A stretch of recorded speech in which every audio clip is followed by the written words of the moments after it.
Hey, what's up everyone? Welcome to a new episode of TesterTech, 50th video on the channel. So I thought, well, why not make a little bit different video? So I wanted to create a video about channels and subjects that have inspired me in the last couple of years. On one hand, shout out to all the content creators, and also to show you a little bit about my background and what I think is interesting, and it's quite nerdy to be honest, but yeah. To prevent that this video will be a complete random mess, I categorized these channels for you. And these are the categories that I will be presenting. It's for your entertainment and your inspiration. And without further ado, let's dig into the video. Alright guys, first channel on the list, first category is software development / open source. And one of the channels that I think is very inspiring is Andreas Kling. And Andreas Kling, he is the initial creator of SerenityOS. And what I think is cool about this channel that he does live coding in C++. He started it initially by himself, but now it's a whole team creating SerenityOS. And let's play one of the videos. Well, hello friends, welcome back to the program. Today we are going to play another round of the Fix Me Roulette. So if this is your first time here, what we do is we just git grep for Fix Me or To Do in the Serenity codebase. And then we pipe that to ShuffN1 so that we get one Fix Me or To Do to deal with. And then we try to deal with it or at least make some kind of progress. So today's task is going to be which is a vector of path instruction,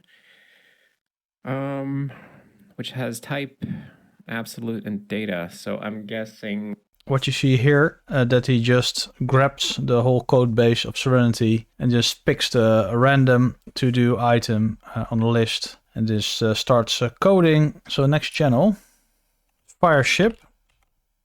And Fireship, I think is interesting about Fireship, teach you something in a very short period of time. So I really like the Fireship's condensed way of creating videos and learning new things quickly at a high level.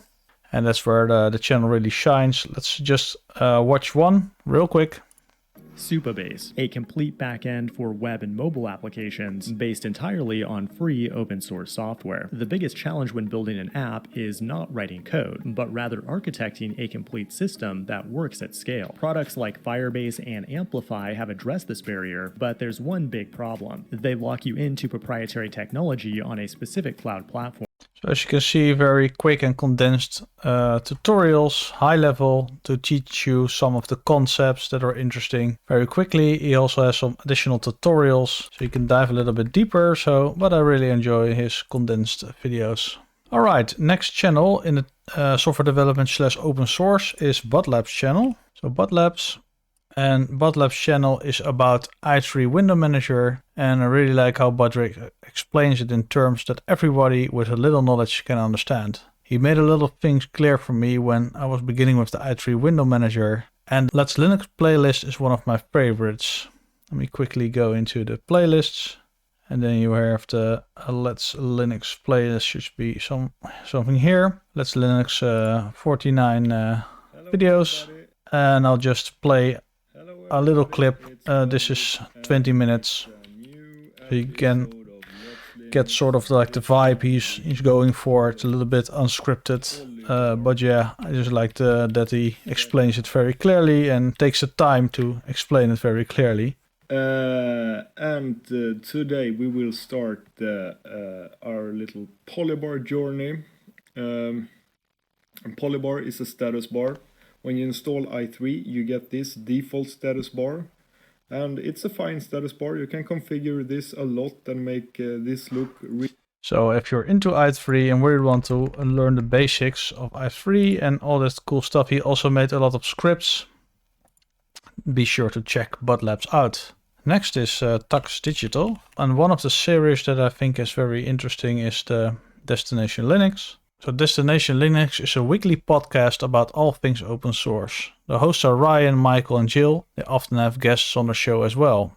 It's pretty cool to follow because they talk about open source things that I also find interesting most of the time. So yeah, I think this says it all. Lots of podcasts. Let me quickly open one. Right, we're doing a deep dive, a whole review of this distro we all hop to. We're going to give you the good, the bad, and not the ugly, but rather our hopes. We'll keep it positive. Our hopes for the distro, if there's any of those in there. Then we're going to take a look at Fedora 37 and all the treasures hidden inside the latest release. Plus, we have our tips, tricks. So, like I said, weekly show, and be sure to check it out if you're interested in that topic as well.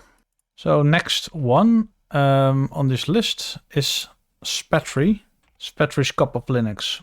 And yeah, when I wanted to have a better understanding about basic principles of the boot process, I found Spatry's channel. He explains these complex topics in a clear and concise manner. For example, this video about, let me go into the playlists, the layman's guide to Linux. It was suggested by members of the Cup of Linux community that I start a mini-series explaining the things which make up a Linux operating system and how they work together.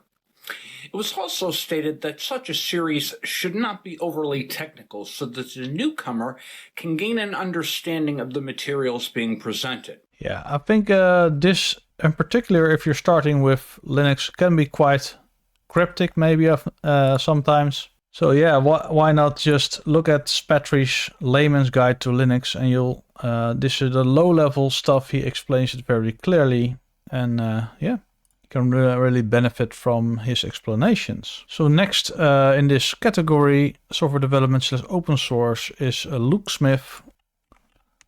And Luke Smith's videos, one that was a particular interest of me when I was starting i3. So let me paste in the direct URL. This is the tiling window management and i3 WM config additions. So what I found was interesting about this, he really goes into detail about his setup that he has now and explains all these concepts. So it's in the playlist i3 Rising and Configuration. So 16 videos in there. And let me just play a little clip again, the beginning of this clip again. Now, as my channel has gotten larger, I have more and more people asking me questions that are a little more basic about system configuration. Specifically, how do I get my computer to look like that? How do I get the windows to pop up so that they automatically resize? Or other such, I guess, questions that are, I don't want to call them basic in a condescending way, but they're easy to answer. So yeah, this is a short clip, and I think lots of content there for you if you're also interested in that subject. And the next one is not a single person, but actually is that FOSDEM. FOSDEM is a collection of talks about various subjects, and also my talk is in here that I gave 9 months ago. And yeah, FOSDEM. So FOSDEM, it's a collection of videos, and it's actually a real conference you can visit in Brussels in February. It's most interesting to see the talks in real life, but if you cannot make it, they stream most of the sessions, and most of them are stored afterwards on YouTube. So various open source talks about various subjects, and so this is the far most popular one. Write and submit your first Linux kernel patch. Let's watch that one. So it's in the ULB, Open University of Brussels. Through the labs division, I'm a fellow there. I do kernel development for them, and I've been doing a lot of work on Moblin, or Goblin, that's what this is. This is OpenSUSE version of Moblin, so it looks a little kind of funny. But how to configure it, how to do it all. It's all online, free. That'll teach you how to install a kernel. It's more of a lecture type of talk, this one, in a big room. It's a central room. So FOSDEM is very inspiring because, yeah, you often see videos of subjects you haven't thought that were interesting. That's the reason that I think it's inspiring. So one other that's not a single person, but is Red Hat developer. And Red Hat developer, and yeah, it's also a company. And what they do is they show working demos of their tech using their own products. And that inspires me because I see Red Hat being used lots of times in organization I do consultancy for. So one example of a demo, let me paste in a URL again. I will have these show notes available for you as well. So this is like an OpenShift object detection program. In data science projects is integrating that work into application development. In today's workshop, we're going to integrate an AI ML model into OpenShift application development. We'll start off with some notebooks, deploy into OpenShift, and then we're going to integrate it with Apache Kafka. What is cool about that is that you can easily follow along because it's open source, and yeah, you can start using it.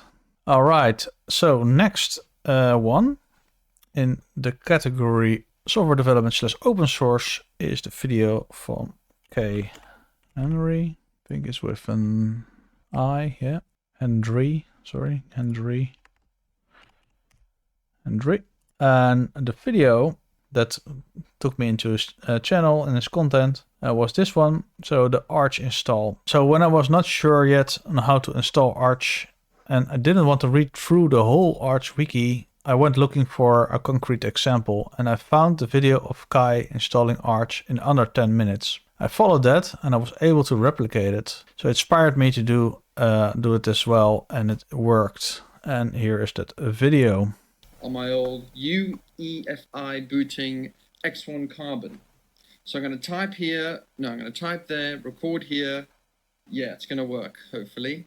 So here it starts cracking on this installation, and this is 2 years ago. He did another one where he did it in under 5 minutes or around 5 minutes. And here you see him doing it.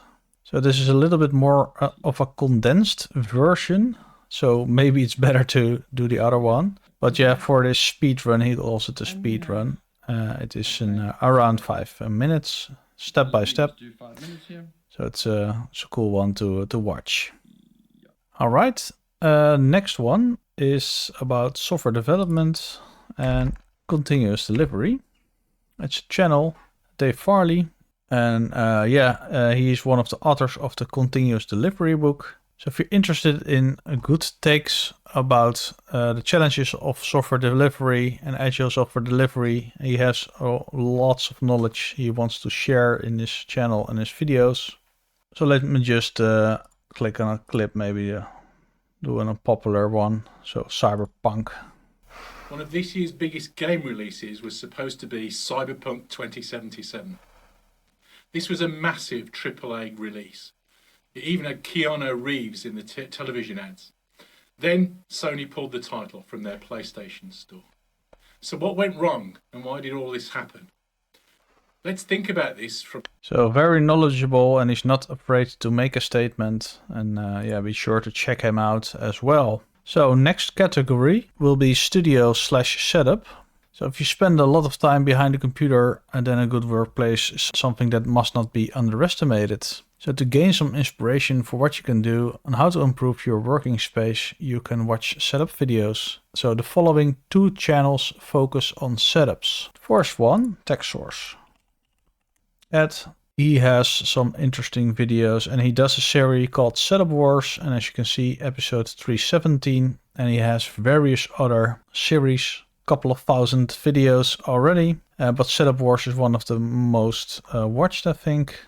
And is making this weekly show for more than 7 years already. And what inspires me is the consistency of the production, the personal notes he adds to the series, like the vlogs, and the energy he brings. It's also cool to see the awesome transformation if you look at episode 1 to where he is now, and also the evolution of his own setup can be seen. So Techsource Setup Wars episode 1. If you look at where he was a couple of years back. What's up guys, it's Ed from Techsource and welcome to the very first episode of Setup Wars, where you submit your desk setup to get featured on my channel and a chance to win. Now if you look at, I think 317 is the latest. What is happening guys, I'm Techsource, welcome back to Setup Wars episode 317. I thought I'd shoot this video sitting down for once just to see how I feel, but I got another jam-packed episode for you guys, so sit back and relax and let the Setup Wars begin. So I think you'll see a big change in his energy, in the way he brings it, and also the production quality. Not that it was bad in episode 1, but you see sort of like a transition there. Very cool to see. I would say if you're interested in looking at setups, then probably check his channel out. And you can also submit your setup. So next one is RandomFrankP. So RandomFrankP is quite similar actually to Techsource in terms of content. I think RandomFrankP focuses a little bit more on hardware and peripherals and stuff like that. So you see Cyber Monday. But he also has his room tour project. That actually got me into the whole desk setup rabbit hole. What I think is cool that Frank brings some awesome energy and some good quality production to his videos. So this is also a room tour project. You see episode 270 is here, so also quite a lot. And if you go back here, I'm just open up. What's up, guys? I'm RandomFrankP, back with an episode of Cool Tech under $25 for the holidays.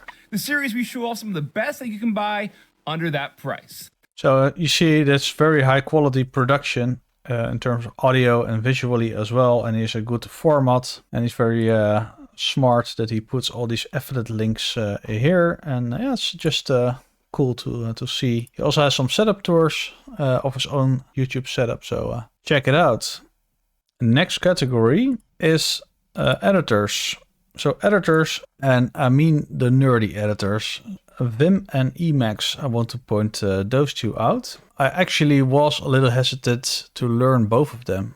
I was able to use Vim basically and the basic commands, but decided to first investigate Emacs.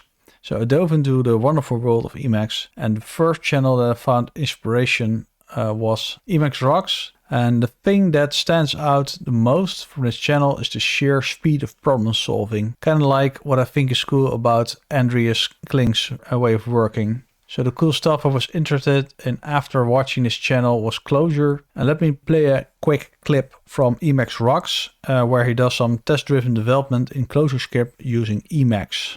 First, before I go there, we first show you the end result, the thing they create there. So this is the end game. They program just a memory game, cards game, where they have the tiles, they flip the tiles. We have two similars, they stick, and you when you see zombies, then they take points away. You see the ticking on the right. So that's basically the context of the game. So yeah, so the initial episodes were maybe 7 years back or something like that, so a very long time ago. And recently they created a new series, and I think if you're just diving in, then this will be the interesting series to watch. Not that the other one is bad or anything, but this is easier to understand. So let me first show you the older ones, 7 years ago. Welcome to Parents of the Dead. In this series you'll see Clojure and ClojureScript used in anger. We'll make a little web game, and in doing that illustrate how to get actual work done with functional programming, immutable data structures, and Emacs. This isn't a... She does very fluent in this video, and it's very nice to watch. Alright, let me pause it here, and this is the whole playlist here, Emacs Rocks, and the link to the newest series is here. So if you just want to jump in there, then I would suggest you watch the new series. So another channel in this category about editors, and it's not a single person, but it's a collection of videos, and that's the ThoughtBot.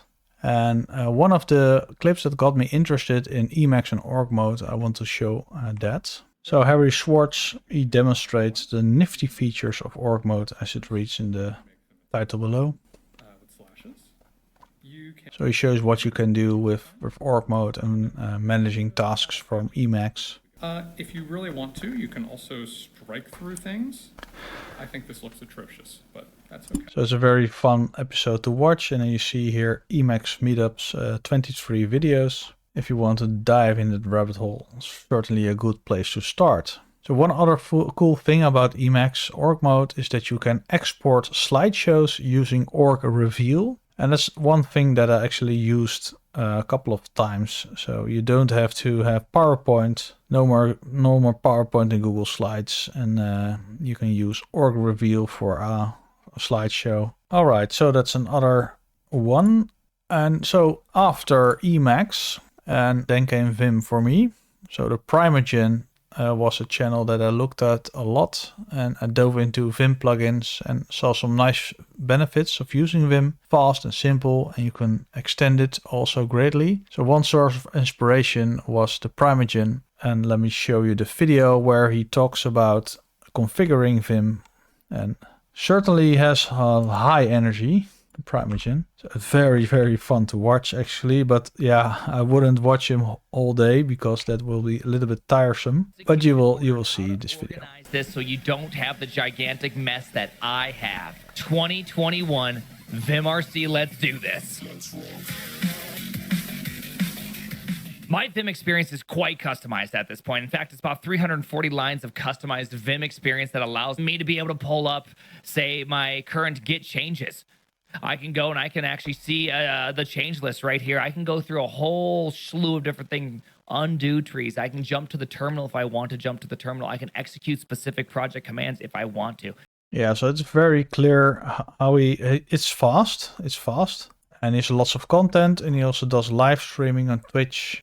He's just a very fast speaker, fast thinker, and that's one of the things I do like. And the high energy, I also like that. Next category for this series is security. Security is the category, but the channel is John Hammond. So John Hammond, I think that he is one of the most, at least that I know of, one of the most inspiring persons to talk about this, because he explains it, the concepts, he explains it very well, step by step, so you can follow along. And he shows you how to capture the flags, and also how to reverse engineer malware. Let me show you one of the videos. Hello everybody and welcome back. We're doing it again. We're doing another YouTube. In this video, I want to do something a little bit of fun, a little bit of funky. So he has some file, and in steps he deobfuscates this GS file. I'm not gonna spoil the end, but at least, yeah, you see in the title that it's already a little bit spoiled, but yeah, see step by step how he takes from this junk to a reverse engineering it into our executable, still obfuscated program. And it seems to create a string with GF. So that's just one of the things he does, and he really makes it approachable. If you're a little bit technical, it's very easy to follow along. Let me rephrase that. If you're technical, it's easy to understand. To follow along, it's a little bit more difficult, of course. Then you need to have the files, but maybe it's just the inspiration that for me draws me to this channel. Next category, YouTube production. So for the category YouTube production, I was looking for solving concrete problems, like what gear to get for the best value for money, how to create videos quickly with decent video and audio quality. And what I discovered through various videos is that there are a couple of things very important. First and foremost, content, then audio, and then video quality. Also consistency is important, like having a consistent format for your videos. So channels that help me are the following couple, and there are more, but I will just want to highlight these two. Okay, first one is Harris Heller. Harris Heller, Sent by Gaming. So he does various things here, and like you see, microphones, webcams, and also some tips on how to get started with streaming. Harris Heller really gave me a couple of good tips in his videos on what is important about consistency and stuff like that. And also about audio, webcams. And that's the reason I think it's a very valuable and inspiring channel. This is an example of Harris Heller's videos where he just gives you free tips basically on how to make money on YouTube in this case. Look, if you're trying to make a career. And another one is Curtis Judd. So Curtis Judd, and mainly what I looked at his channel for was the lighting. For example, this one.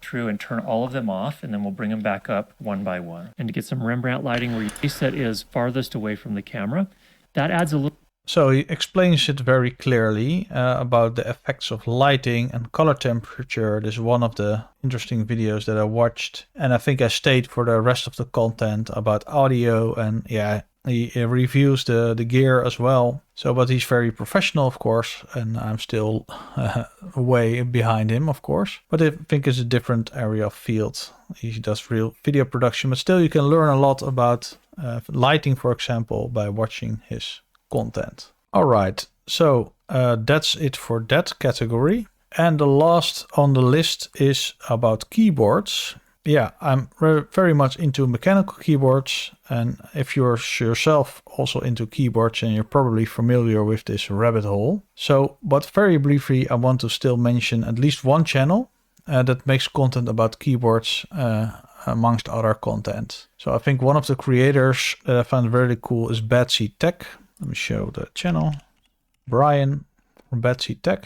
He does various other things. If you look at the playlists, gaming, cases, custom keywords, setup stuff, mice, headsets, monitors. So really well-rounded in that regard. But I think one of the most impactful things that I saw that he made was this one. I copy and paste that one. This is his own setup tour. Number one, this video today is not a flex. If anything, it's the opposite. I come from very humble beginnings. Until quite recently, we lived in a small, not nice, not glamorous downtown loft apartment in Kansas City, Missouri that was packed wall to wall. We basically looked like we were hoarders, except with like desks and lighting stands and production gear instead of garbage. What you're going to see today represents 5.5 years of work on YouTube. 1.5 of those years full time. So one of the things that really ticked the box for me was he started from very humble beginnings. And I do recognize, even though it's my channel itself, it's small at this moment, but still I do appreciate what he says, that it's not a flex and it's hard work, and he's very grateful for what he has. That's actually what it comes down to. So I really would say what I think is cool about this vibe of his channel. It's a little bit dark and good contrast in his videos. You see the dark and the light, good contrast, and the tempo I like, and the subjects, of course, of keyboards I do also like. So shout out to Brian of TesterTech. Guys, if you're interested in that, follow his channel. And I think that rounds up the inspirations for my YouTube channel at this moment, 2020. And I hope you enjoyed the video, and hope to see you in the next one. Bye bye. And that's it for another video. I hope you liked it and maybe learned something new. Maybe you feel a little bit inspired yourself. If not, let me know in the comments, and maybe you have some other tips for me. Make sure to put them in the comments as well. And that's it for now. See you in the next one. Bye bye.